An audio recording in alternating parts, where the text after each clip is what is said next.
সালামের জবাব শুদ্ধভাবে দিতে হয়। ওই যাই হোক একটা হবে। কি ব্যাপার ইমরানা, তুমি এখানে বসে খেলা করছো? স্কুলে যাওয়ার সময় হয়ে যাচ্ছে, তুমি স্কুলে যাবে না? না, স্কুলে যেতে আমার একটুও ভালো লাগে না। এখানে কত সুন্দর মজা করে খেলাধুলা করছি, আর স্কুলে গেলে শুধু স্যারেদের বকবকানি শুনতে হয়, যা আমার একটুও সহ্য হয় না। আচ্ছা ঠিক আছে, তুমি তাহলে থাকো, আমি আমার স্কুলে যাওয়ার সময় হয়ে যাচ্ছে, আমি যাই। যাও যাও, পড়াশোনা করে একেবারে উদ্ধার করে দাও। যত সব পণ্ডিত কোথাকার খেলার মাঝখানে কাঠি দিয়ে পরবর্তী খেলার মুডটাই নষ্ট করে দিল। কি ব্যাপার ইমরানা, তুমি এখনো খেলা করে যাচ্ছ? বিকালে মাদ্রাসায় যাবে না নাকি? এই যাও তো, খেলার সময় কানের ধারে বকবক করো না, যত সব। মাদ্রাসায় গেলে হুজুররা বলে হাতে বড় বড় নখ রেখো না, নেল পলিশ পরো না, রাস্তাঘাটে খালি মাথায় ঘুরো না, আরো কত কি, যেগুলো আমার একটুও সহ্য হয় না। কিন্তু ওনারা যা বলেন তা তো ভালো কথাই বলেন, এবং আমাদের ভালোর জন্যই বলেন। অত যদি ভালো কথাই বলেন তাহলে তুমিই যাও না কেন, শুধু শুধু আমার পেছনে পড়ে আসো। আর কি বা হবে অত পড়াশোনা করে? সেই তো রান্নাঘরে খুন্তিই নাড়তে হবে। শুধুই কি খুন্তি নাড়া, আর অন্য কোনো কাজ নেই? তাছাড়া আবার কি কাজ আছে শুনি? আছে আছে, আরো অনেক কাজ আছে। তার মধ্যে সবচেয়ে গুরুত্বপূর্ণ যেটি, সেটি হলো তোমার সন্তানকে সঠিকভাবে লালন পালন করা এবং তোমার একটা সুন্দর পরিবার গড়ে তোলা। এখন যদি তুমি পড়াশোনা না করো, তাহলে তুমি তোমার সন্তানদের কিভাবে লালন পালন করবে? এছাড়া এখনকার মেয়েরা পড়াশোনা করে কোর্টে জজ, আইপিএস অফিসার, কত কিছুই না হচ্ছে। তারা যদি ভাবতো যে পড়াশোনা করে কি হবে, তাহলে আজকে তারা ডাক্তার মাস্টার হতে পারতো।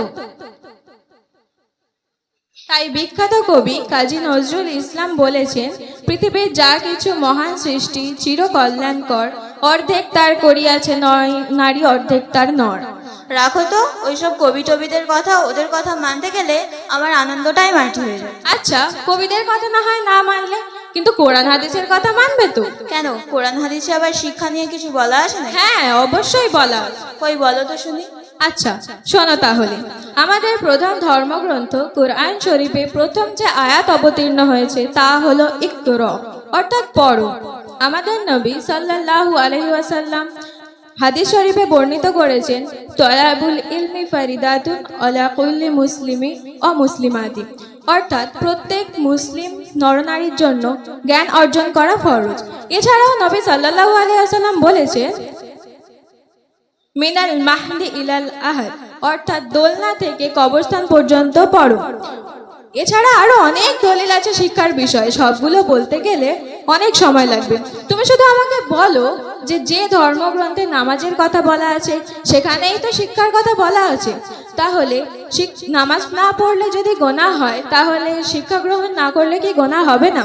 পৃথিবীর সমস্ত ধর্মের ছেলেমেয়েরা যদি পড়াশোনা না করে কোনো সমস্যা নেই, কিন্তু ইসলাম ধর্মের ছেলেমেয়ে হিসেবে আমাদের পড়াশোনা করা জরুরি, কারণ আমাদের প্রধান ধর্মগ্রন্থেই তো শিক্ষার কথা বলা আছে।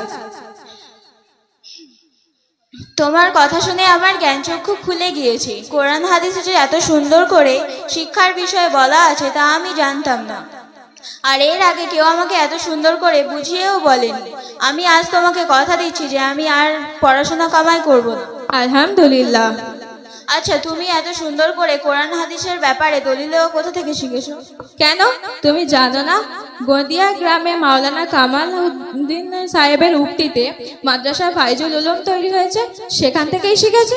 আমিও সেখানে ভর্তি হতে চাই, আমাকে কি ভর্তি নেবে? হ্যাঁ, কেন নেবে না, অবশ্যই। তাহলে চলো ভর্তি হয়ে আসি। হ্যাঁ চলো। আসসালামু আলাইকুম ওয়া রাহমাতুল্লাহি ওয়া বারাকাতুহু। মাশাআল্লাহ।